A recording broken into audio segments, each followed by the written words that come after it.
self-ownership, personal responsibility here is important. You have to recognize, oh, I am doing something that is allowing myself to be open to receiving these thoughts.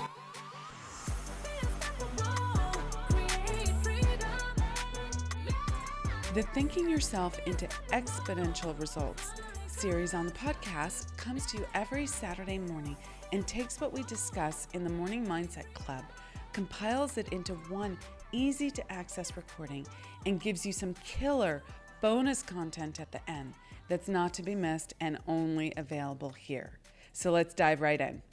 In this episode of Thinking Yourself into Exponential Success, we are looking at the destructive thoughts, negative influences, and fears that are communicated from one person to another. This is so critical to be aware of for you and your business, because if you are allowing negative influences and fears into your thinking and you're unaware of it, it will influence how you're making decisions, the risks that you're willing to take, being visible and going for more, everything that's required for scaling your business. So listen in and learn. I hope you enjoy this episode. I'm Amira Alvarez, and have an amazing day. Good morning and welcome to another great day with the Morning Mindset Club. I'm Amira Alvarez and let's get started. So we just finished up this section in chapter 15, How to Outwit the 6 Ghosts of Fear, by covering those 6 fears, which are the fear of poverty, the fear of criticism, the fear of ill health, the fear of loss of love of someone, the fear of old age, and the fear of death. And now Hill goes on to say, a man whose mind is filled with fear not only destroys his own chances of intelligent action, but he transmits these destructive vibrations to the minds of all who come into contact with him, and destroys also their chances. So this is not just about you, but it's about everyone you come into contact with, whether that's your team if you're running a business, whether that's your potential client. If you're doing sales, you do not want to be communicating fear. Let me just tell you, people will run away from that. It could be your children. It could be your lover, your boyfriend, your partner, your husband, your wife. It could be the person walking down the street, the person you get into a casual conversation with at a networking event. Have you ever been to a networking event and people are glad handing out their business cards and they feel that desperate energy to make a connection, make it worth their time? That's fear, guys. That is fear speaking, and you can feel it, and it is something that can come into your own thinking, your mind, and you want to actually lock your mind to that. So Hill goes on to say, even a dog or a horse knows when its master lacks courage. Moreover, a dog or a horse will pick up on the vibration of fear thrown off by its master and behave accordingly. Lower down the line of intelligence, in the animal kingdom, one finds the same capacity to pick up the vibrations of fear. A honeybee immediately senses fear in the mind of a person.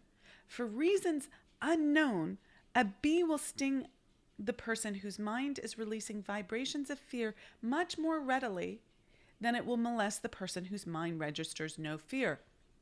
We all have some sort of experience with this. You know when fear is in the air, even if you're not conscious of it, you can feel it at some level. So for today, your thought process, your action that you can take is to evaluate whether you're picking up fear from those around you. You could also look at yourself. That would be a wise thing to do. Am I communicating fear to other people? Those two things. Am I picking up fear from someone else? And am I communicating fear to other people? Just pay attention to whether you are able to recognize this and start to hone your skills on this level so it doesn't happen without your conscious awareness, but you are consciously aware of noticing that vibration so you can do something about it. Good morning and welcome to another great day with the Morning Mindset Club. I'm Amira Alvarez and let's get started.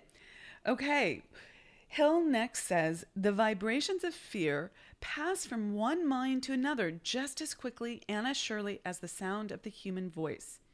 He also says, mental telepathy is a reality, and he italicizes that. So he wants you to really recognize that point. This idea that you can have a thought and it can be transferred to someone else's thinking without you doing anything else besides thinking the thought. Mental telepathy is a reality. Thoughts pass from one mind to another voluntarily, so you don't have to do anything extra. You don't have to consciously send that thought. It's happening automatically and voluntarily, whether or not this fact is recognized by either the person releasing the thoughts or the persons who pick up those thoughts. So you may not be aware of this. You may not be aware of doing this, and yet it is happening all the time. So it's very important that you decide in advance who you are spending your time with. Who are you connecting with? Now, sometimes it's not just who you're spending your time with in terms of being in the same room, but who you're connected with. Have you ever had the experience of thinking about someone and then the phone rings and it's them, or you get a text from them and wow, isn't that interesting? You are connected. This used to happen all the time with my father. I would call him and he would say, I was just thinking about you. And he would call me and I'd be like, oh my God, I was just thinking about you. And that is because we are connected and we're sending thoughts to each other. Now, we weren't in the same room. We weren't even in the same city when that was happening. We were just very connected. So this can happen whether you are in the same place or not. So be clear. Your thought experiment for today is to think about, who are you connected to? Who are you very connected to? Can you feel your lover, your partner, your husband, your wife's feelings, whether they're communicating them or not? Are you picking up on their thinking? Are the people in your mastermind or your group, do they have a particular kind of thought energy? It's really important to surround yourself with people who are up-leveling their thinking. Are you transferring thoughts to your kids of worry and doubt and fear? You probably want to clean that up. That's not a helpful thing. What if you could manage your thinking? Super, super enticing when you think about it. You do want to start having that ability to know what is your own thought versus a thought that's coming in from outside of you, and to be able to lock your mind to that. Good morning and welcome to another great day with the Morning Mindset Club. I'm Amira Alvarez and let's get started. Hill goes on to say here in this conversation he's having with us about mental telepathy and the vibration of fear and how we communicate that with others. He now goes on to say, the person who gives expression by word of mouth, that means by speaking, by saying it out loud, to negative or destructive thoughts is practically certain to experience the results of those words in the form of a destructive kickback. So meaning a destructive result, a result that you don't want. So if you are complaining, if you keep putting out there those negative thoughts, articulating them out loud, you're going to get a negative kickback. This happens all the time. You've got to clean this up. Okay? You can clean this up by articulating the truth of where you're going. You can clean this up by changing your thinking, changing how you're looking at a situation, and communicating that to the people to whom you had communicated the negative thoughts previously. Okay? So if you don't want that negative kickback, because we are always matching our vibrations, meaning that the vibration that we're sending out is going to be matched by what's coming back to us. That's the law of vibration. He goes on to say the release of destructive thought impulses alone without the aid of words produces also a kickback in more ways than one.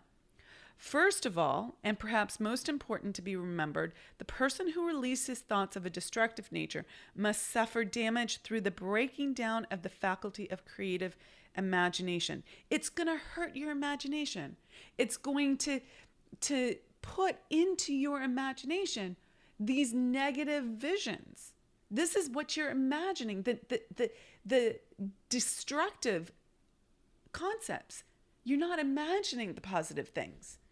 So clean that up. Clean that up. Secondly, the presence in the mind of any destructive emotion develops a negative personality which repels people and often converts them into antagonists. Okay? So you don't want people working against you. Instead, you want to change your thinking to be positive.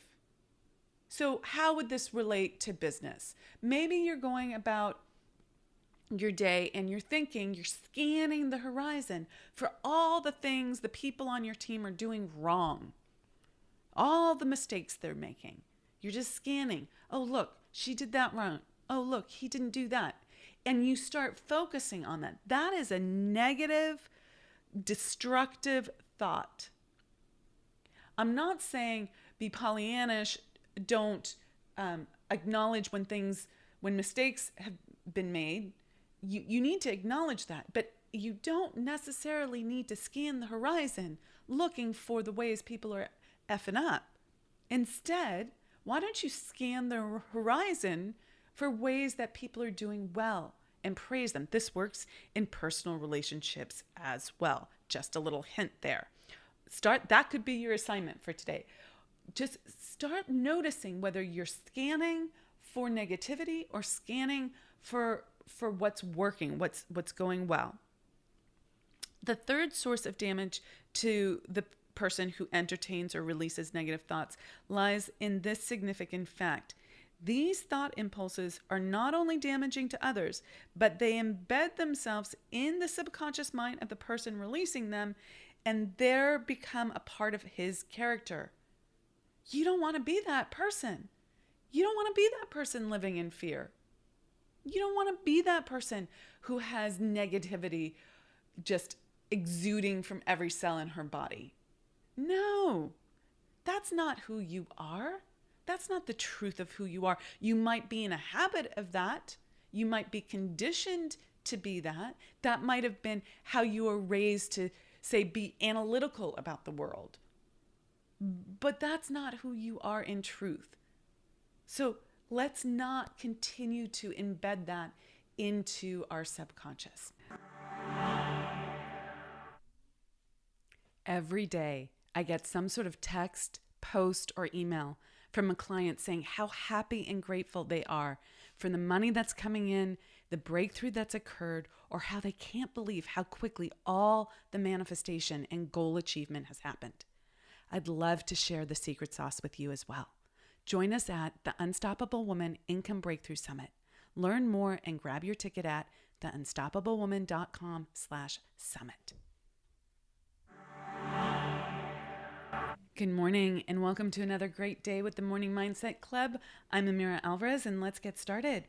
We are now in this section of chapter 15 of Think and Grow Rich that's entitled The Devil's Workshop. It's quite a title there. And he says this is the 7th basic evil. So we've just finished the 6 basic fears, and he says that this cannot be called a fear, but it is an evil, and it's the susceptibility to negative influences. And he says men who accumulate great riches always protect themselves against this evil. The poverty-stricken never do.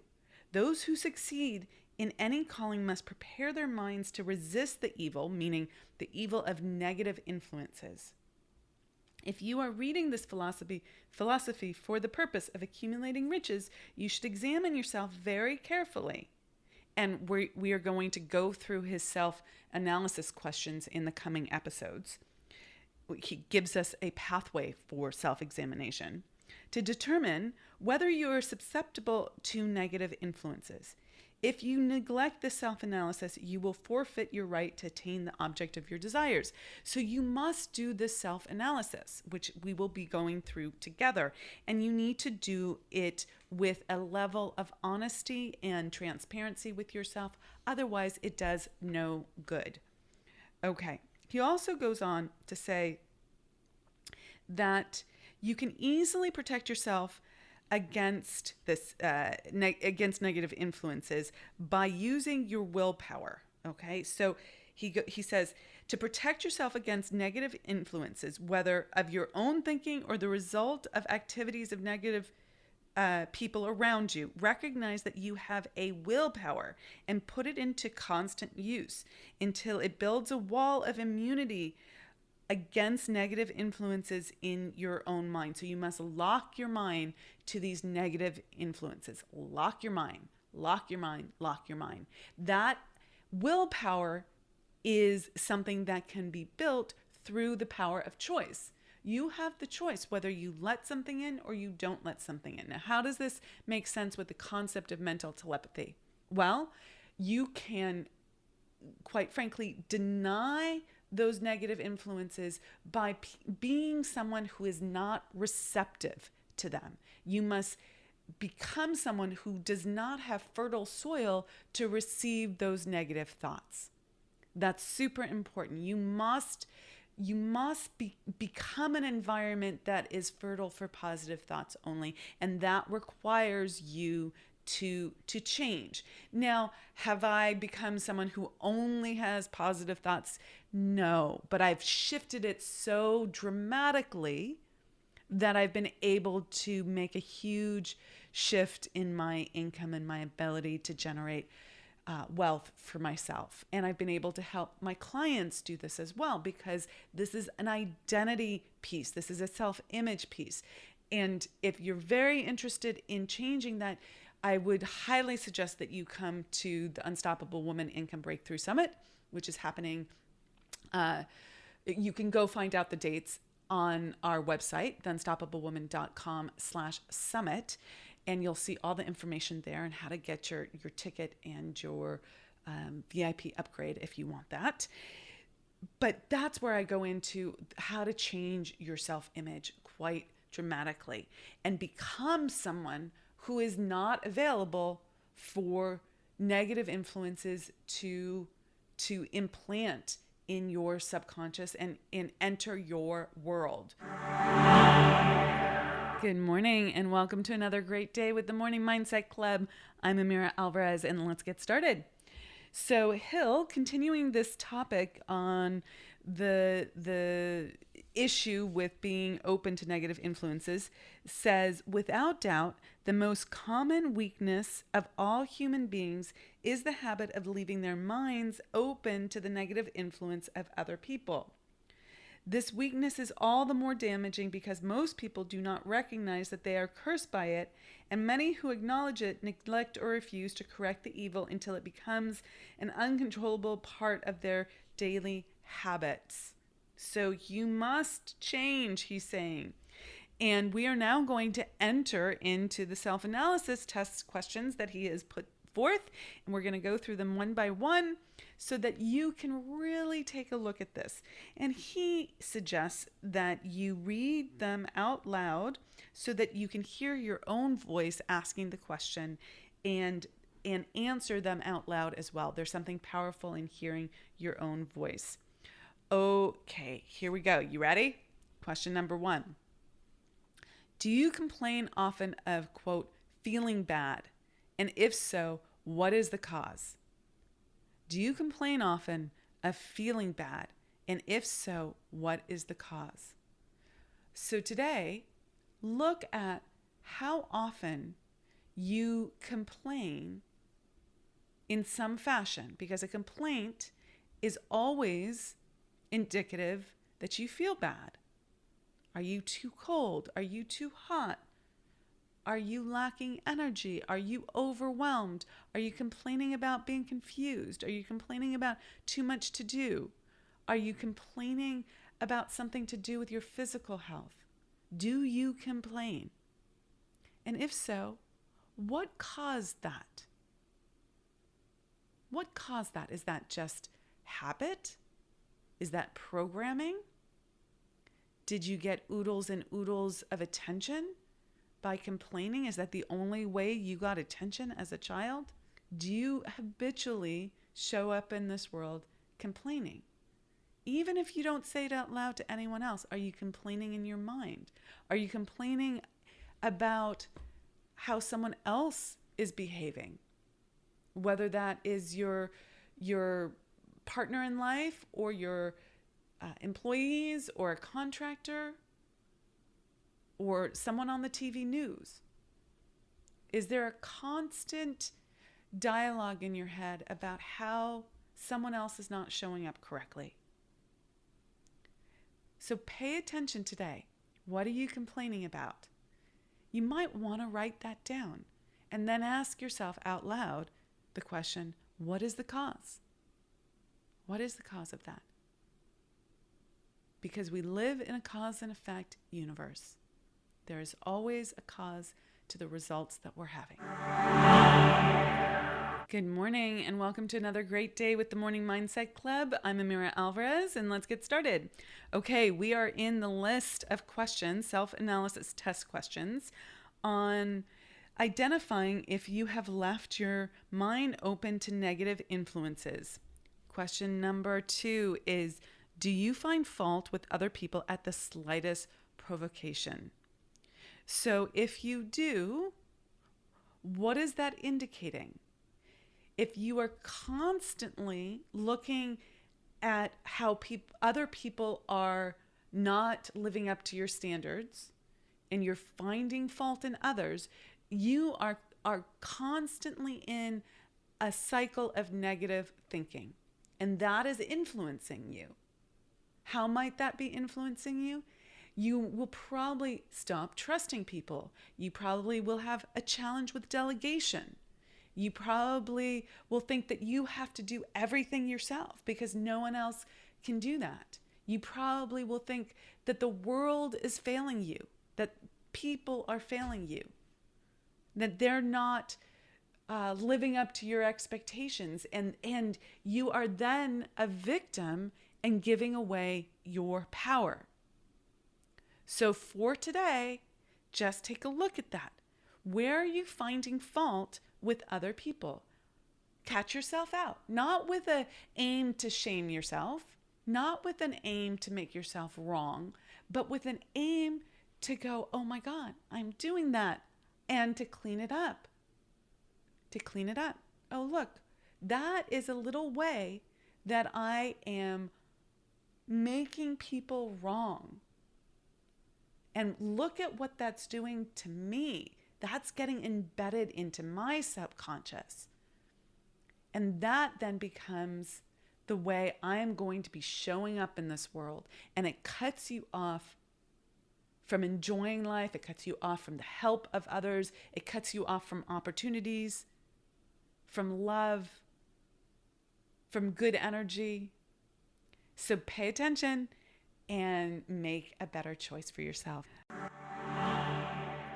Good morning and welcome to another great day with the Morning Mindset Club.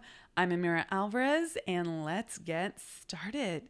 Okay, question number 3 in our list of self-analysis test questions to get at whether we have left ourselves open to negative influences, whether those influences are outside of ourselves or inside of ourselves.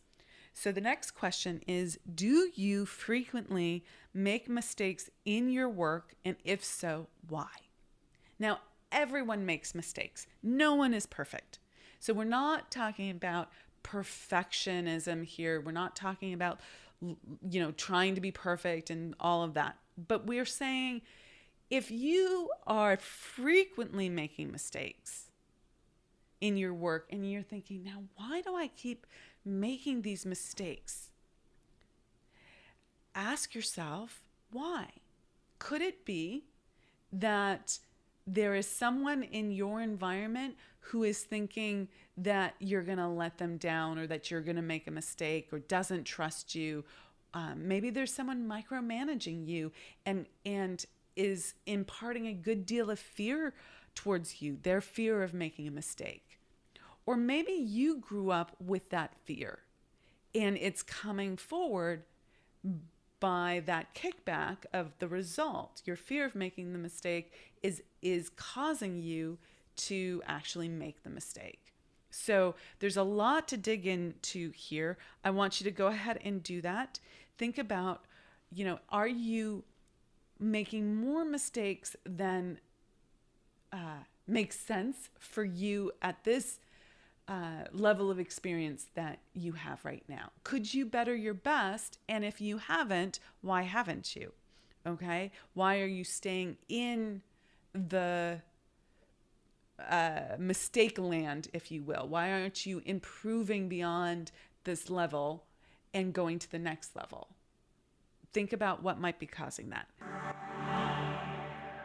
For the bonus content of this episode, I want to go back to this concept that thoughts can be transferred from one person to another without you doing anything else besides thinking, whether you are the one having the thought or the one receiving the thought. There is no action that is required beyond thought. So then what happens if you are the average of the 5 people you spend the most time with? What happens if the people that you're surrounded by, that you spend your time with, or that you are energetically connected to, are having thoughts that are negative, are having thoughts that are contrary to the laws of the universe, having thoughts of scarcity, having thoughts of limitation? And again, I want to be super clear here that it's not just clean up your thinking and everything will miraculously shift. You have to take action from that new level of awareness in your thought. It's not without action. However, if you are succumbing to a downward cycle of thinking, if you're going down the rabbit hole in your thinking, this could be self-generated, your own thinking, coming from your own subconscious programming, or you could be receiving the negative thinking, the down the rabbit hole, worry, doubt, fear, anxiety, resentment, blame. Why isn't it happening for me? Victim type thinking from someone else. Now, how do you handle this? How do you lock your mind so that you're not receiving this, even if it's from someone you love and care about? How do you lock your mind with compassion? Well, the first step here is to recognize that it might be you, your own self-generated thoughts, or it might be coming from someone else. That level of awareness is important. And let's say you think you have you've confirmed it's coming from someone else, or you have a good sense, good inkling that it's coming from someone else. How do you lock your mind with compassion? How do you not make them wrong? Now, there is something that you need to be aware of here. The law of vibration says that you will be receptive and open to the things that are on the same level as vibration as you are. So you are in some ways open to that negative thinking. So don't go into blame.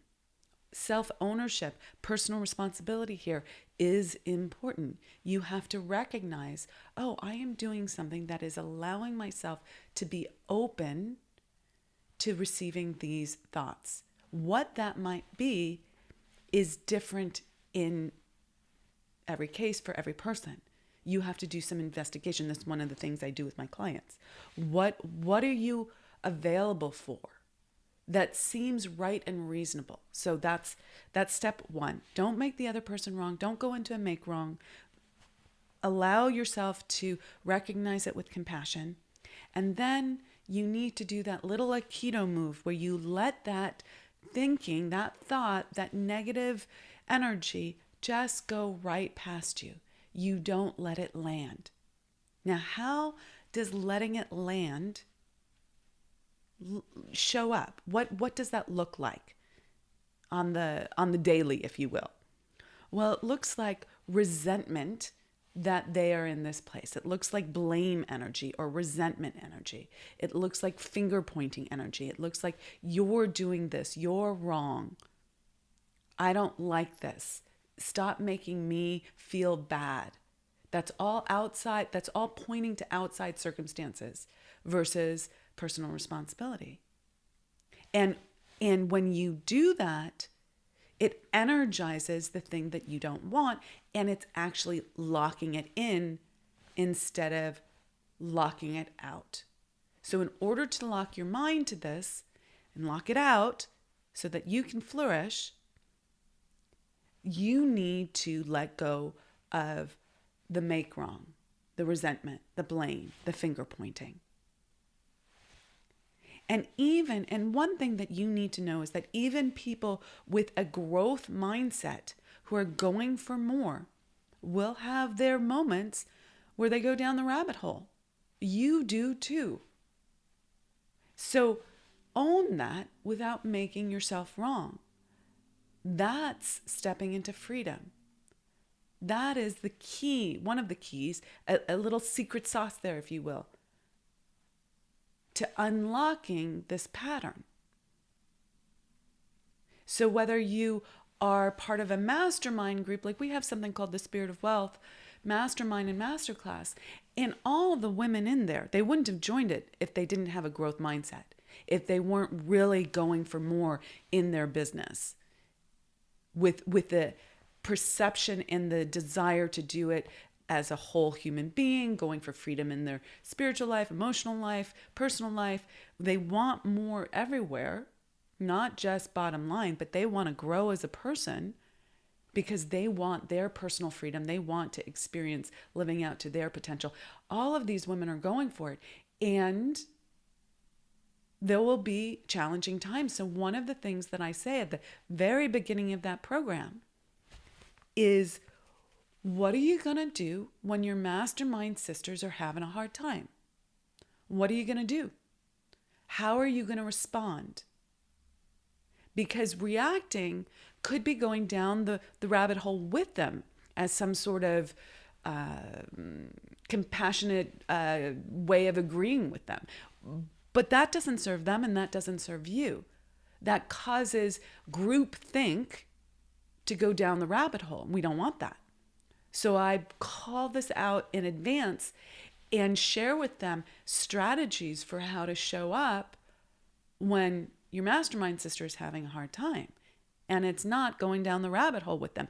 And that's one of the reasons why they're so successful, because they can support each other without becoming subjected to the worry, the doubt, the fear, and it raises everyone's vibration. And that's one of the reasons they're so successful, why they can go further faster, because they are in an environment where everyone is working with the same game plan around this. They're not perfect. We're not looking for perfection. You don't have to show up perfect, but you have to continue to have this as your GPS, if you will. Because that Jim Rohn quote that I quoted before is absolutely true. You are the average of the 5 people you spend the most time with. And they can be across the country, across the world, or they can be in your home. Thoughts travel, and there are no barriers to that. How are you going to step up and own your own thinking? Okay, with that, rock it out, be unstoppable, and I'll catch you in the next episode. Thank you so much for joining us and for being part of the Unstoppable Woman movement. This special series is a part of our Morning Mindset Club and comes to you here on the podcast every Saturday morning. If you'd like to join the Morning Mindset Club at no charge, you won't have to wait a whole week and can listen to this series in short daily snippets every morning. Plus, you'll get a quick implementation practice and mastery check-in to go along with it. You can find the Morning Mindset Club info in the show notes below or just head over to theunstoppablewoman.com/mindset club. And as always, please share this podcast with 2 or 3 women who are ready for exponential growth and exponential wealth. And if you're game, we always appreciate a review on iTunes. That really helps us reach and elevate more women. Thanks so much, and be unstoppable.